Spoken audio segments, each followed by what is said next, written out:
Hello, everybody. It's Dave Neal, stand-up comic and host of Bachelor Nation News. Last week was the golden wedding, Gary Turner and Teresa Nist.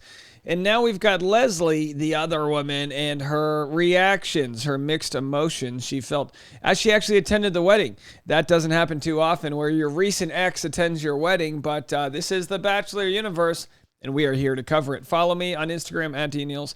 Patreon.com/Dave Neal for behind-the-scenes bonus content. I'll be live right after this discussing the interview I did today with Megan Fox. That's right, the reporter Megan Fox regarding the Clayton Echard paternity scandal. It is the first interview that has made it to the mainstream media. That's right, paternity scandal reveals shocking tale of serial harasser and complicit media. Oh boy, that sounds interesting, doesn't it? We'll have that story for you. You can go check it out. But if you want my reaction on patreon.com/Dave Neal. Leslie admits she was a little uncomfortable during this part of the Golden Bachelor wedding.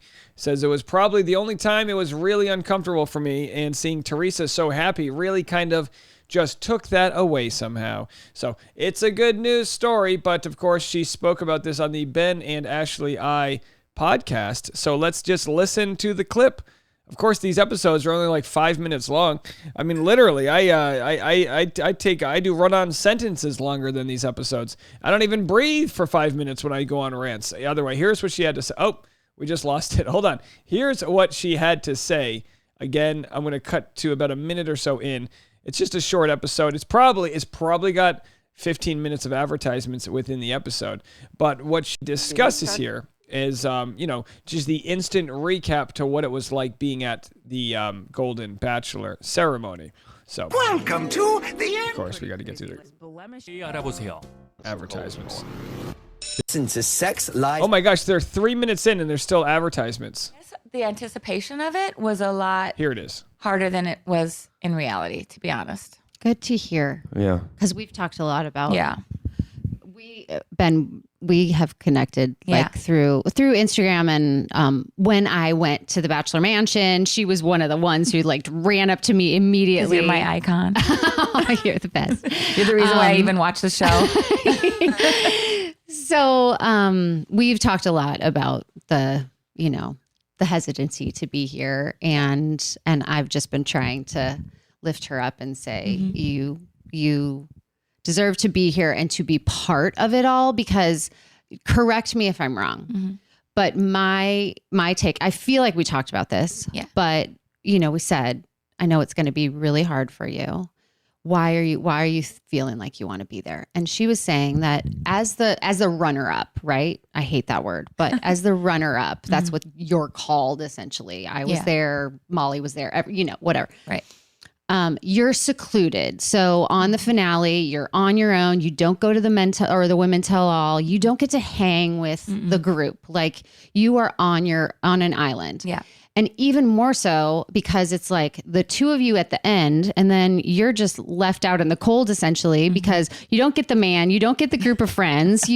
So part of it for her was to be in the mix and actually get to be part of this amazing group of Golden Bachelorettes that she doesn't normally get to Is that true? That's so true, because I created such a bond with them, and they were doing all these things, and I wasn't jealous. I wasn't envious. I just felt left out because, we had such a great time.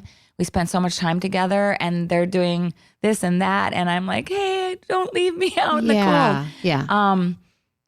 So I really, I was given the choice to come. Yeah. No one made me come.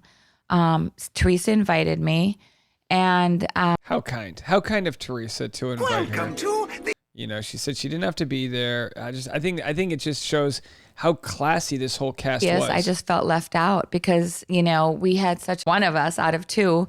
And Teresa and I were really good friends in the house. And we spent a lot of time together and a lot of talks. And we really support each other, and we laughed. And, so I shouldn't say as soon, but I had to process my heartbreak. And it took a while.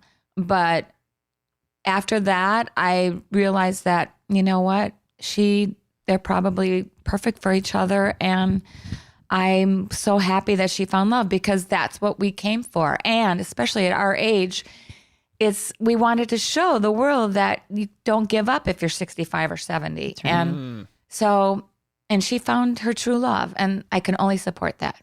Love that. It's you said something there I think is interesting, because you said nobody forced you to come.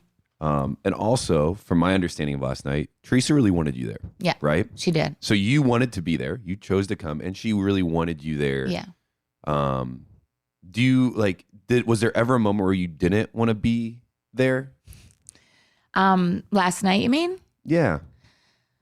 No, not really. It was a little uncomfortable during the ceremony when they were talking about Costa Rica, because I was there too. I knew it. I looked at you. I know you did. And, but I was like, it came in here and then it went out. I'm like, okay, let's just put, and it was just a little, it was probably the only time it was really uncomfortable. And for me, and seeing Teresa so happy really kind of just took that away anyhow. You know what I think was uncomfortable? When you guys had to dance without music. I feel like that was the weird. We've never met, and they're like, "Hey, Ben, you're gonna get the dance party started tonight." And I was like, "I'm good with that." They're like, "Leslie's gonna help you," and I was like, "Well, that's great. She's a good dancer." And I was like, "This will help me, be less weird." I just didn't know what we were gonna do. And so what we're talking about is when there was the reception started, they asked us to start the dance party. That was something they wanted us to do, and we both agreed to do it. And so we get out there, and they're like, "Okay, get people on the dance floor." Like, great.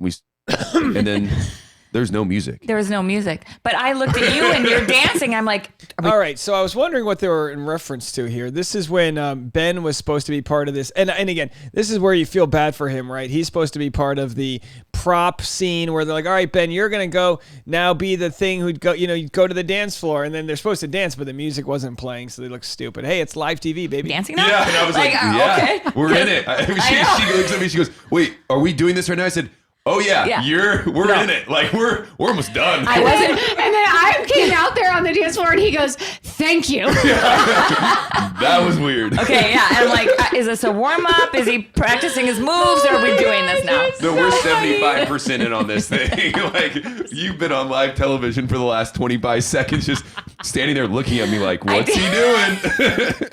He's being weird. I know. I was like, where's first? But the music came and then it went, and I'm like, what's going on? Yeah, I know. That was the weird moment. I'm really, I just want to say that it's really big of you to come. And I also get what you're saying, and what Trista was explaining is when you're like the runner-up, or even sometimes the person chosen, it is a very isolating experience on this show. It is. Because people make bonds from all these events. Yeah. And also they bond over rejection. Like early on in the season. Totally. It does feel very isolating. So I'm glad that you get to be here and have a great weekend. Yeah. And so let's lean into that a second. How has it been being back around these women that are at this wedding, celebrating and just enjoying your time together? Well, it's been amazing. I came in on, Wednesday night. I walked into the bar and seeing everybody and giving, oh my God, it was just amazing to hugging my friends. And I really miss them. I mean, we communicate all the time on a daily basis, but it's not the same as actually being around them. And, I always say, like, when I was doing the show, I missed my friends at home immensely, and my family, of course. And, but these women, we have a bond that no one else could understand. Yep. And so we're always going to have that. And it's just a special bond. Including Bachelor Nation, like all of us. Oh my God. Like it's a crazy family. Bennett last night, one of the producers for everybody out there, he was saying, "Are you having fun? Like, are you enjoying this?" And I'm like, I love it. I love the reunion, like All right, so they go into this nice little reunion they have there. Golden Bachelor contestants are now part of the whole family, and you get to see how Leslie's just really got her head on her shoulders, realizes there's a greater good here, all the friendships she's made, and she got over her heartbreak. Look, I mean, it's fantastic. I'm glad she went to the wedding and reached out, to make that happen, or they reached out to her, I should say, to make that happen. And it had to be tough, but again, bittersweet there. Look, I think Ben does a really good job when he wants to. I think the Zoom podcasting format's atrocious, and that's why I always criticize Almost Famous podcast. But it's a good show.